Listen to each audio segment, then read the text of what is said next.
Buenas, profe. Yo vengo a defender mi evaluación. Este, bueno, va a comenzar. La primera pregunta, ¿qué es la balanza de pago? La balanza de pago es un conjunto amplio de estadísticas y emociones económicas que se presentan de forma contable y registran todas las operaciones de los movimientos comerciales. Básicamente, la balanza de pagos lo que hace es reflejar cómo es el comportamiento de una economía de un país con respecto a sus transacciones con el resto del mundo. ¿Cuál es la estructura de la balanza de pagos? La estructura de la balanza de pagos se conforma por cuatro principales cuentas, las cuales son cuenta corriente, cuenta capital, cuenta financiera, que algunos autores la señalan, y errores y omisiones.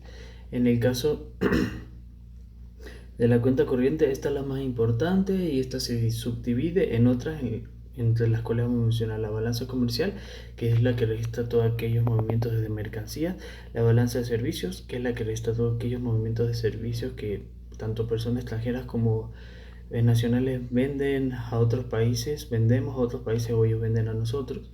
La balanza, la renta de factores, que en esta van incluidos todos los sueldos e ingresos que tiene la población, por así decirlo, eh, en el extranjero, a pagos a causa con el comercio extranjero, y transferencias corrientes que registran los flujos unilaterales, como lo son envío de remesas o ayuda recibida del extranjero. O sea, esto más que todo es el envío de remesas.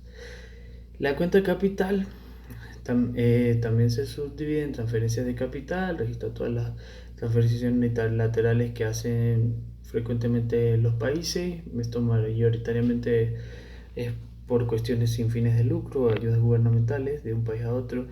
Inversiones directas son todas aquellas inversiones que realizan los residentes de un país eh, en empresas extranjeras, así como los extranjeros en empresas nacionales.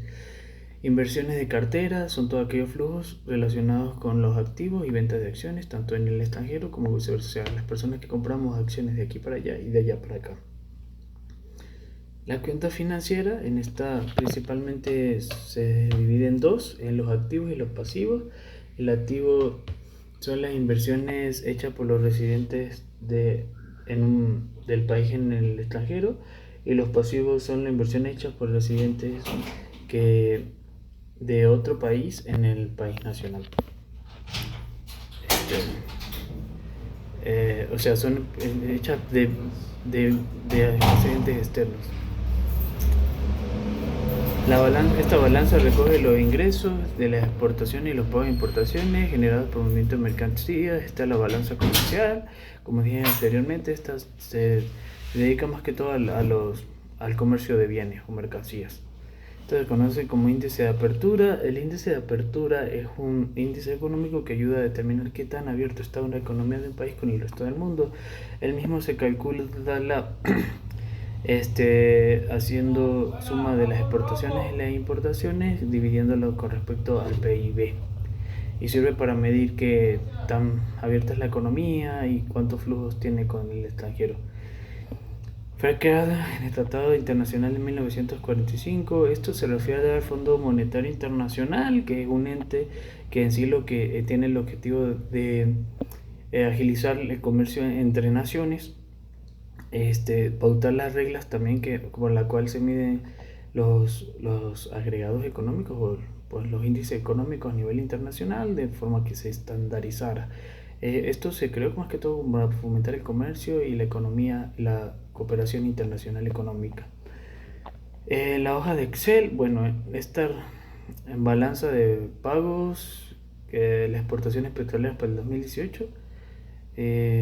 Bueno, aquí fue simplemente buscar en la hoja de Excel el dato. ¿Cuál fue la tasa de crecimiento de las exportaciones? Bueno, la tasa de crecimiento se halla dividiendo el valor presente con respecto al valor con el que debemos medirnos, que sería 1997, menos 1 por 100. Y esta balanza nos dio 62.6%, que fue como que la tasa de crecimiento que sería de un 62.6%. ¿Cuáles son las funciones del dinero? Hay tres funciones principales: medio de cambio, unidad de cambio y depósito de valor. Medio de cambio, que sea fácil de cambiar, o sea, por bienes o servicios, unidad de cuenta, que se pueda contabilizar, por lo menos 100 bolívares, 200 bolívares, 300 bolívares, que sea un valor medible y contable. Depósito de valor, que esa cantidad, o sea, pueda ser transportada, pueda ser, o sea, a través del tiempo, siga permaneciendo con un valor o un valor cercano al original, por así decirlo. En el caso de Venezuela, pues no ocurre mucho, bueno, no ha ocurrido. Son operaciones a través de las cuales se inyectan importantes cantidades de recursos a la economía proveniente del narcotráfico. Bueno, esto se refiere al lavado de dinero, que en sí lo que busca es como que llevar todo ese dinero que viene de sectores que son mayoritariamente, que son ilegales, que no están permitidos en la economía, e inyectarlos en la economía. Eh, Esto ocurre mucho en el narcotráfico, en la trata de personas, en este también evasión de impuestos. Mucha gente evade impuestos, entonces intentan como maquillar el porqué, el porqué de esos números, o simplemente pues gente que se dedica a negocios ilegales e invierte en negocios que son tradicionales para poder llevar ese dinero ilegal a la economía y a los bancos. Si bien el bolívar ha perdido la condición de reserva de valor, aún mantiene su condición de unidad de cuenta. Bueno, el bolívar ha perdido su condición de reserva de valor debido a las causas hiperinflacionarias que ha tenido Venezuela. Sin embargo, el bolívar, al ser la única moneda que legalmente puede transicionar Venezuela, y al no existir como intenciones de que ésta desaparezca de la economía nacional, su valor no es más que todo intrínseco debido a que está protegido legalmente. La mayoría de las transacciones deben hacerse en bolívares, y entonces esto obliga a la gente a usar el bolívar. Entonces digamos que parece que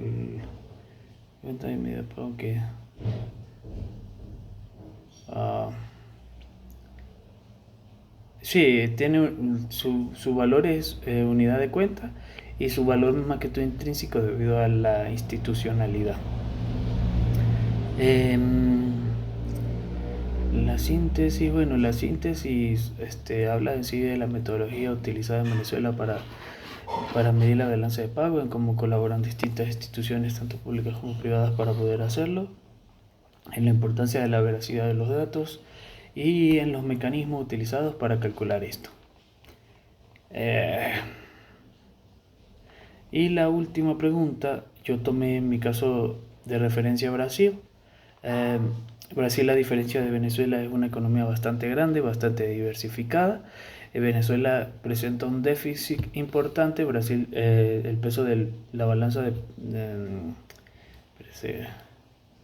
el peso de la balanza comercial para Brasil con respecto al PIB no es tan alto.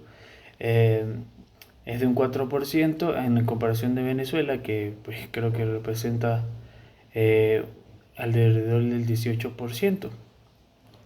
Esto se debe a distintos motivos, principalmente a la diversificación de la economía brasileña, a lo descentralizado que está el poder económico con respecto a Venezuela, y a que Venezuela es un país enormemente dependiente de los ingresos petroleros, por lo cual esto tiene un bastante peso en la balanza comercial y en el Producto Interno Bruto, por lo cual digamos que eso tiene su influencia. Venezuela demostró un decremento en su déficit. Brasil, al contrario, demostró un aumento en su superávit con respecto al año 2022-2023. Y bueno, los datos son interesantes de analizar, tomando en cuenta la diferencia de tamaños de la economía, las formas de manejo de la economía y cómo éstas se comportaron a lo largo de estos 2 años.